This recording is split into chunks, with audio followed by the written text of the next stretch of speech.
Senhora Presidente, senhoras e senhores deputados, agradecer à Senhora Presidente a convocação desta reunião, conforme nós tínhamos aprovado antes da interrupção para férias, e dizer à Senhora Presidente que neste momento o principal é sobretudo ouvir sobre esta matéria todos os outros partidos, visto que o PSD já emitiu a opinião sobre este assunto.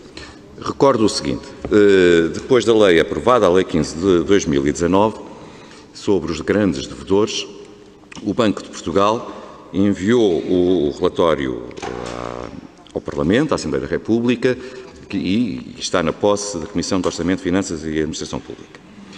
E aquilo pior que podia acontecer é o Parlamento receber este relatório, guardá-lo na gaveta e responder que tomou devida nota. Portanto, ou seja, nada a fazer. E por isso o PSD propôs algumas medidas e elas foram aprovadas e culmina hoje com este debate, nomeadamente remeter o relatório extraordinário ao Departamento de Supervisão Microprudencial do Banco de Portugal e ao Mecanismo Único de Supervisão para que eles possam pronunciar-se, isso foi aprovado ainda em julho, remeter este relatório extraordinário ao Ministério Público para que o Ministério Público se possa pronunciar, solicitar informações complementares ao Banco de Portugal, algo que foi feito, e realizar um debate. Ou seja, o PSD não se limitou a tomar devida nota do relatório que recebeu, porque isso significava que tinha sido praticamente ineficaz aquilo que nós aqui aprovámos. Tínhamos recolhido a informação e tínhamos guardado para nós próprios. E, portanto, nós fizemos essa análise e emitimos aqui logo no nosso requerimento, no anexo que remetemos à Senhora Presidente, algumas das notas. Nomeadamente, identificando para os bancos que receberam neste momento mais de 20 mil milhões de euros de ajuda pública, identificámos que as operações, os clientes problemáticos, quais eram os principais clientes problemáticos nos diversos bancos. Clientes problemáticos esses que alguns deles se repetem de instituição financeira para instituição financeira. O que significa que, pode ser justificado por sindicatos bancários, mas o que significa que isso pode ter um risco sistémico para todo o sistema financeiro. Porque o facto de existir um cliente que deixa de pagar ao Banco A é um problema do Banco A. Se deixa de pagar sistematicamente o mesmo cliente a várias instituições financeiras, isso é preocupante. Por outro lado, identificamos que não é tudo igual.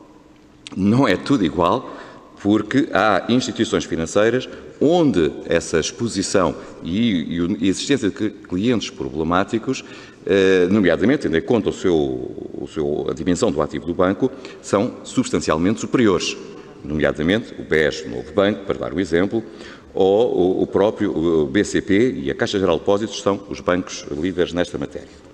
É interessante também realçar que algumas destas operações que geram problemas para o sistema financeiro decorreram posteriormente à crise de 2008, nomeadamente no Novo Banco, o que significa aquilo que nós já aqui discutimos, o modo como essas imparidades estão a ser identificadas, nomeadamente depois da privatização do banco e da entrega pelo Fundo de Resolução à Lone Star.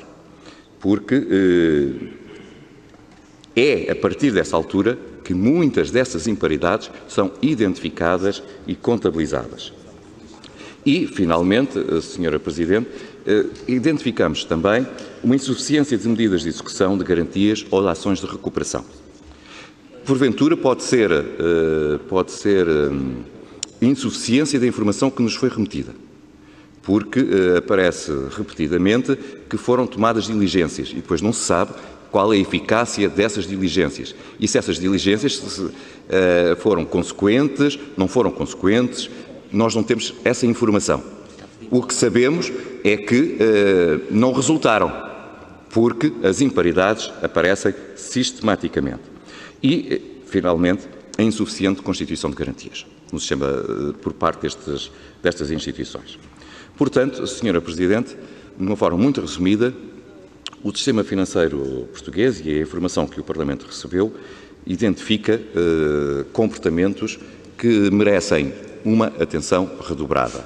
Uma atenção redobrada do supervisor, mas neste caso também do próprio Ministério Público, para ver a existência ou não de práticas de gestão inconsequente ou de gestão danosa que possa ter gerado estas imparidades tão avultadas.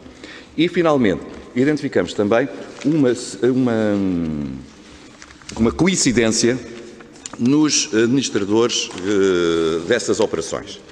E essa informação acontece repetidamente em todas as instituições financeiras, algumas dessas pessoas, aliás, até transitando de instituição para instituição e repetindo os mesmos tipos de comportamentos, nomeadamente o Dr. Vítor Fernandes, ou o Dr. Alípio Dias, ou o Dr. Filipe Pinhal, para dar o exemplo de administradores que estiveram nestas operações no BCP, ou no BPN, claro, toda a administração do Dr. Oliveira e Costa, ou ainda no BANIF, onde as operações são de facto diminutas, mas nomeadamente na administração presidida por Joaquim Marques dos Santos, no Novo Banco, o Dr. António Souto, ou Vítor Fernandes, e, claro, na Caixa Geral de Depósitos, o Dr. Francisco Bandeira ou o Dr. Cabral dos Santos estiveram envolvidos nessas operações. E isso deve ser relevado aqui.